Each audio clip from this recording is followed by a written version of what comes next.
John Cobelt and Ken Champeau.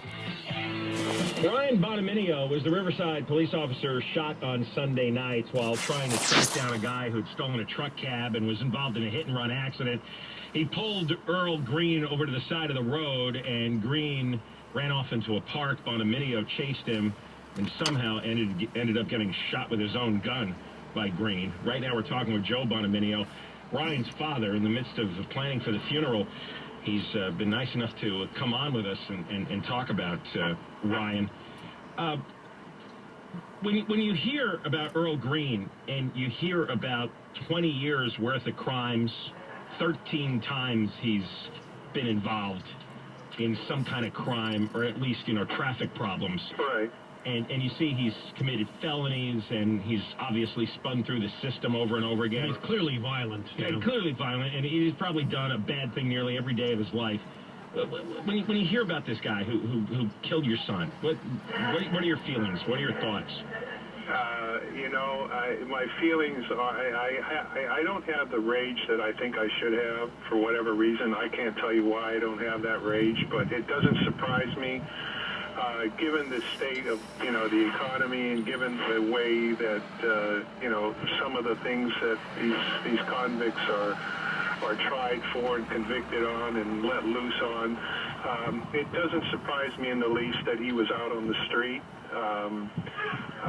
It's just unfortunate that, my son had to get that call that night, and he like I say, he was passionate about his work, and if he'd have kept running, my son would have chased him to China if he had to. Did you ever tell Ryan, why do you have to go to war? Why do you have to be a cop? Why not get a job in an office somewhere? No, never. He knew what he was doing from the day he signed on to do it. He knew what he was doing when he signed on to take the oath to defend the Constitution of this country and join the Army. He knew what he was doing when he signed on with the police department and took the oath there, to protect and serve the community of Riverside.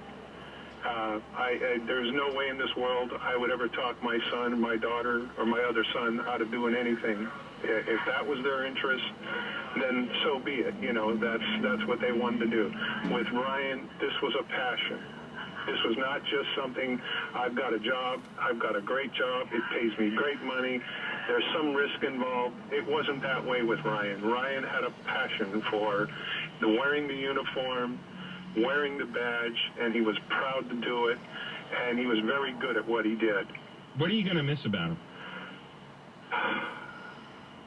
I'm gonna miss the smile that I'm not gonna see when he comes by here and says hi to his mom and his dad and his sister, and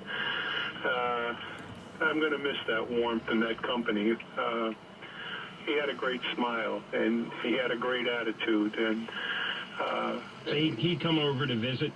Yes, he would. You could hang out and talk. Yeah, he would come by in the unit, and thank God for some of that sometimes, to scare the hell out of some of these neighbors I've got. But, they're not all bad, but it just kind of raised an eyebrow. So, oh, well, maybe we ought to watch what we're doing, But, it wouldn't even be a second thought in his head. He'd come by, and we'd have his green tea in the refrigerator waiting for him, and, we'd visit him at his house because, like I say, he got home from Iraq in 2008, and he bought a house he went to Iraq in 2008, came home in 2009, bought a house, and he's been in the house for a year, and he's been trying to put it all together, to make it just what it is, a home, He doesn't have a girlfriend, but he still, he had the sense to put a house together the way it should be, and granted, it probably needed a woman's touch, but he was a typical bachelor, Well, he's working nights. Yeah, but I mean, he was a typical bachelor. I mean, I went up to his house to retrieve his uniform and a few other things that we need for the funeral on Tuesday, and I said, my God, he kept this house pretty clean. And then all of a sudden I start opening doors, and I'm going, oh, well, here we go. You found the mess, yeah. Yeah, he's back to reality again. He just opened this door. Oh, yeah, never mind. I don't want to see that, But he was a very well put together young man. And, I think that any father and any mother in any household in this country would have welcomed him with open arms. He was just that way. He didn't have an evil bone in his body. Not a one. Never got into trouble? Pardon me? Never got into trouble? Never. Not once. He was raised by his mother and father. He was raised to sit down and have dinner with us at least one night a week, or not one night a week, excuse me, one meal a day, every day. We would have, we would sit down as a family and converse. And I always told him, I said, when you speak to somebody, and this was when he was very, very young, I told him, when you speak to somebody, you look at their, you look in their eyes, and you talk to them directly, because they will speak to you directly, and they will respect you for what you're doing. And this is just something that we do here. This is something that my wife and I did with these kids, and it's like I said at the conference that, he's probably got all of my wife's great attributes, and her calm and her loving and her care, and my sense of humor to some respect, because he did have his moments, but his smile was a big thing. Like I said, the local merchants where he worked just, they adored him when he came in. They admired him for, treating them fairly, and not just like, okay, here you are, you're a store owner, big deal, and go off on his merry way. That wasn't the point, and that wasn't the case with Ryan. I guess you've been really touched by the public, too. I think the outpouring of grief. I don't mean to cut you guys off. I am so overwhelmed by the outpouring of concern, the flowers, the letters, the notes.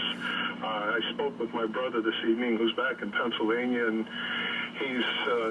he was on the computer going through blogs, and he said there was a huge article on the front page of the Philadelphia Inquirer. We had some calls from Australia last night, had some calls from Washington, D.C. last night. I don't know how they're getting my number, but I'll take the call. I'm not opposed to talking to these people, but I'm just overwhelmed at the response from the public in general, and I thank them, and I thank them for their concerns about my son. I really do. They don't know Ryan. They have never met Ryan, but yet, they're concerned enough about Ryan to, want to make an offer for this or make an offer for that. I'm not a big political person. I thank the governor of the state of California last night for upping the ante on the reward. When I left Chief Diaz's office Tuesday evening, they had an accounting of about $325,000. And then this morning, I just happened to be listening to Bill Handel's show. I was going to get coffee, and he had said that I knew that there was another $100,000. I just didn't realize it got up to $485,000 for a reward. And I was just overwhelmed to hear that, And so, I thank the governor of California. I mean, I know there's a lot of people that really don't care for Governor Schwarzenegger, but, he stepped up to the plate for my son, and I will respect that.